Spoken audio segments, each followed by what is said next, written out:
hello there. I'm starting to make sense out of the pieces that Marvel is slowly dropping around what will happen between Avengers Doomsday and Secret Wars. And I think most of this is revolving around not only the World War Hulk film, which we have touched on in other videos, and is being heavily reported as a project that's going to come out between Avengers Doomsday and Secret Wars, but mainly also Spider-Man 4. So I think we're going to discuss in this video the big plans that they have for Spider-Man 4, because things are starting to make a whole lot of sense, and there's a big potential for this movie to either take place on Battleworld or for it to take place on some kind of modified Earth, as well as the introduction of a fan favorite Spider-Man character, Miles Morales, that people have wanted to see in the films for quite a while now. While he is also a controversial character to put into live action because a lot of people think he could replace Peter Parker, we finally have some definitive plans for how Sony and Marvel plan to introduce this character. We're getting into it all in this video. If you guys enjoy my Marvel content, check out my channel.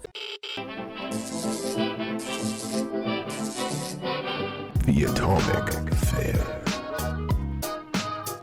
So yeah, lately the leaks have been coming out about Spider-Man 4 saying a few things. For one, we're getting a new female lead in this movie, most likely going to be Black Cat, although there are some rumors that Gwen Stacy is going to pop up in the movie. It seems like Madeline Pryor is primed to play Felicia Hardy or the Black Cat in this upcoming Spider-Man film, as well as the return of classic Spider-Man variants such as Andrew Garfield once again popping up in this film. I think this might be a way for him to get his chance to shine alongside Tom Holland's Peter Parker once again, because a lot of people after Spider-Man No Way Home really wanted to see the Amazing Spider-Man 3 happen with Andrew Garfield, and this might be a way for them to sort of pay a soft retribution to Andrew Garfield's character. On top of that, we know it's going to be a multiverse project. We're hearing that Daredevil could pop up in the film, and that characters like the Vulture are going to be returning in this movie, as well as a big team up happening with Venom. So there's a lot going on in this film. We know it's going to be set after the events of Avengers Doomsday, but that makes a lot of sense as to why Marvel is keeping everything very tight-lipped on this movie, because there is so much information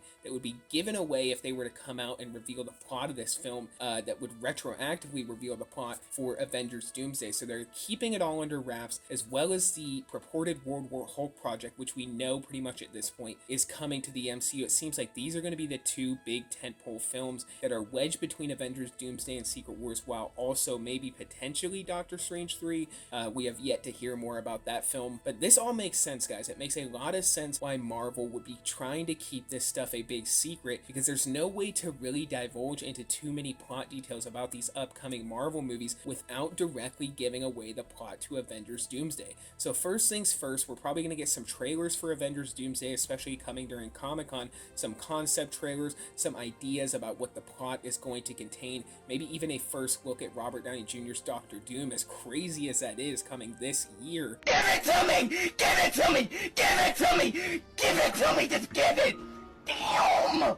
Now, what we're also hearing about Miles Morales is that Miles is planning on being introduced after Secret Wars, or in Sony's rebooted Marvel Universe. So it seems like Sony is going to go the route of trying to take Miles Morales for themselves, introduce him in their own rebooted Sony Marvel Universe after Avengers Secret Wars, and it seems like that is their big plan at the moment. Maybe that's why they're delaying Beyond the Spider-Verse as well, because that's going to tie in directly to Avengers Secret Wars. So there's so many big moving parts going on right now for the MCU, and I think it would be wild if they introduce Miles outside the MCU in a rebooted Sony universe, which we know is probably going to be written terribly and probably going to have a lot of shoehorned in writing and trying to shoehorn in crappy A-list Marvel villains, A-list Spider-Man villains, use them for Miles Morales and just write them like total shit. That is probably what's going to happen if Miles Morales is introduced into a Sony set of Marvel movies versus the primary MCU. However, if this happens, I think that does mean that we could get Tom Holland for even longer in the MCU.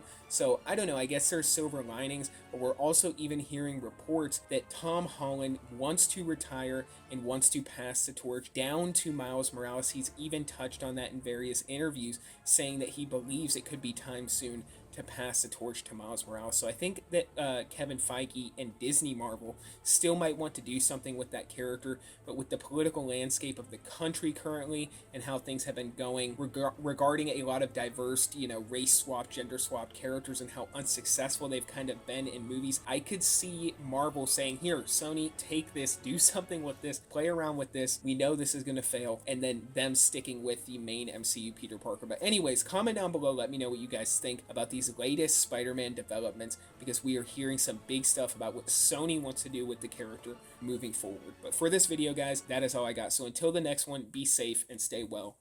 Bye-bye.